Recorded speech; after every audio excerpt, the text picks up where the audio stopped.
Hey there, Wanderers. Today we're going to be playing a game of the Backrooms TCG using the classic Dollface deck. I did make some modifications to the deck. As you can tell, you can really see which ones are the Dollface deck originally that I played like 60 games with, and which ones that I brought in from the lobby level set. So I added in greener Pastures. I have a assortment of enemies that weren't originally in the deck, like the Facelings, Clocksmith, Strangler, and the Grawlix. I added the Mirror Piece, and I also have a Poison Hall. And then I added in the promo card for August. So I figured it'd be interesting to have in this deck. It's kind of got an ambush effect. In case you haven't seen it, it's actually called the Ritual Hallway. That when this card is revealed on the field of play, then you have to engage with an entity if you're not already engaged. And then if there's no entities around, you have to draw one from the pool pile. And then while you're in this room, if you're engaged to an entity, it's going to gain 2 extra damage every round and 2 health. And then also you get a Painite gem when you beat it. It's going to give you 1 from the pool pile, 2 navigation points, and -6 sanity. So pretty cool. I decided to add it in for some splash of flavor. I've played a lot of games with this deck. I played about 60 games originally, just with the Dollface deck, and maybe a few promos thrown in. So the Dollface deck is definitely a really good starter deck.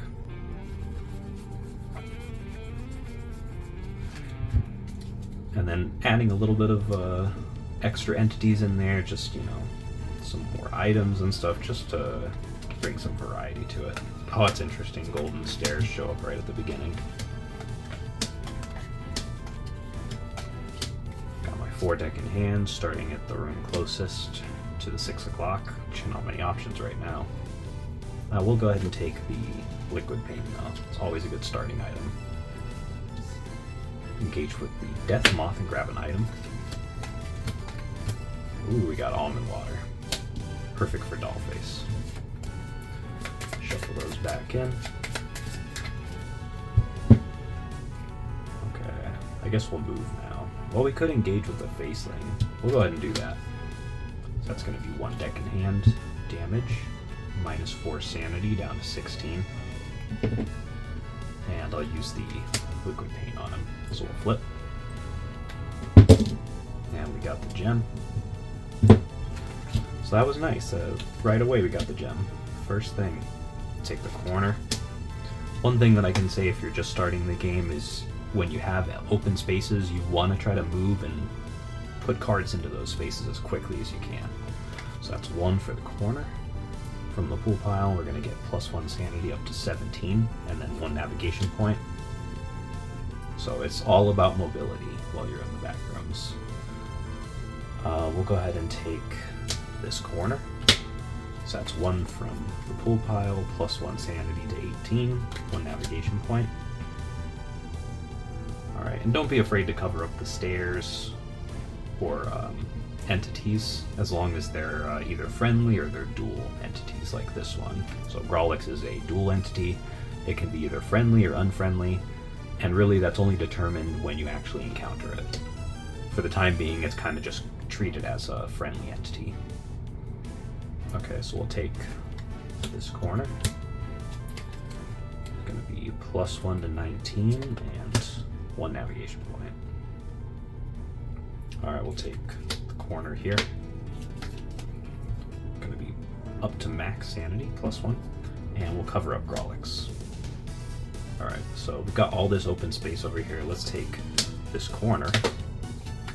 I already have max sanity, so I can't go any higher. I'll go ahead and put the card over here. Like, you could really go either way in that case. There was no entity blocking either way, so... But they're both good, and we got, look, a lecture hall. This is definitely one of the best rooms in the whole game. 4 from the pool pile, 2 sanity, and 2 navigation points. It's like all around just heavy hitter. Alright, so we'll take the lecture hall. It's good because we only have 3 cards in our deck in hand, so that's going to be 4. max sanity still, so I don't have to do anything with that. We'll go this way. That way, if it's a good room, we'll be able to move, because we're either going to move that or that way. Oh, we got the Clocksmith and Dollface. So a good thing with Dollface is she's susceptible to the Almond Water. There's no other distraction item that'll work against her. I think I'm going to go ahead and hang out with the Clocksmith, grab a couple items. So he lets you just search for 2 items. And I'm thinking maybe I'm going to grab these Shock Shrooms. The Shock Shrooms and the Boom Shrooms are both great, but Shock Shrooms give you a 1-turn paralysis essentially, so the entity won't be able to attack you. In fact, I might just take both of those, really. Oh, the Mirror Piece. You know what? I'll grab the Mirror Piece and the Shock Shrooms. I love the Mirror Piece. It does damage over time. 2 damage, basically every turn. That's really nice. But it also hits you for 3 sanity. Okay, so we gotta lose 5 for the Clocksmith.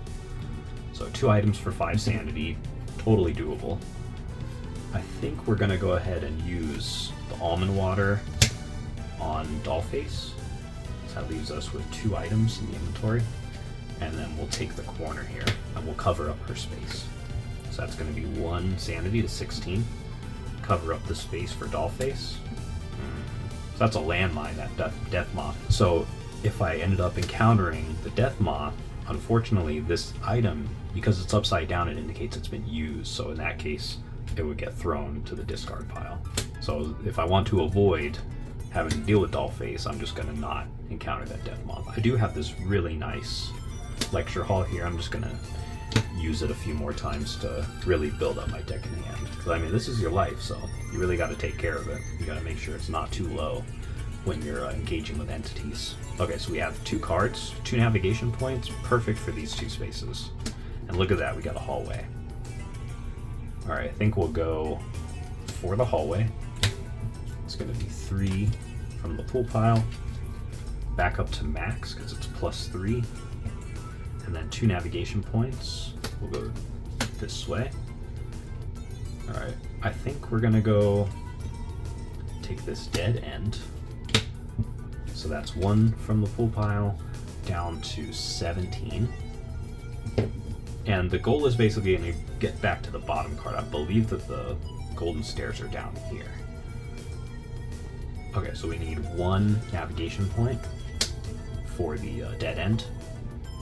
And we'll take this hallway. So that's going to be 3 more from the pool pile. +3 sanity takes us back up to max. 2 navigation points.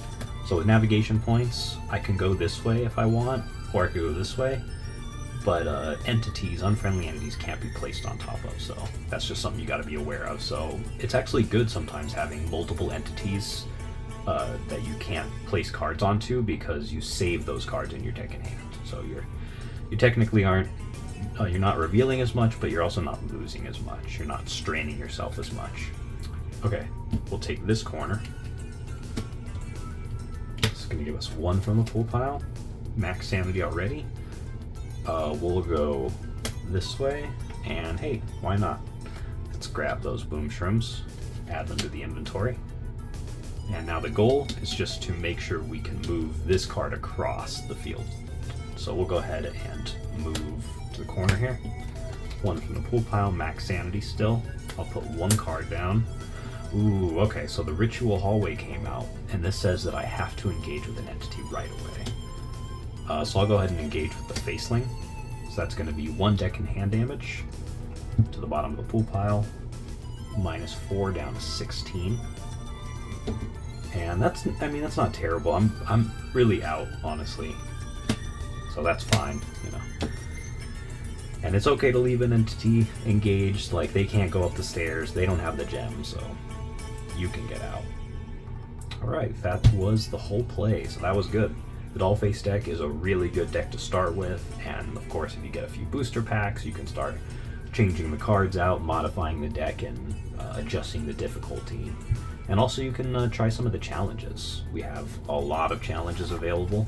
You can check out the weekly challenge thread, and that will show you the different challenges. We have 5 challenges every week, so definitely something to check out if you're interested in digging into the game a little bit deeper and sort of seeing how far you can stretch your skills. And it really does make you think about things differently. You really have to approach the game differently from doing like a low sanity run where you can't make it out with more than 5 sanity. Like, you have to think about that. You have to use a lot more dead ends. You have to go through a lot of those destroyed halls. Or you could have a goal of having to use an item on an entity, like using the Almond Water on the Dollface. That's one of the goals. That's one of the challenges. So thank you so much for watching, and I hope you had a great time. So yeah, there's just a lot more to come, honestly, with the car park levels coming out soon. But Lobby Levels is an excellent set. There's so much variability in the set. It's just a lot of fun, so definitely recommend if you get the chance. Alright, thanks so much for watching. Take care.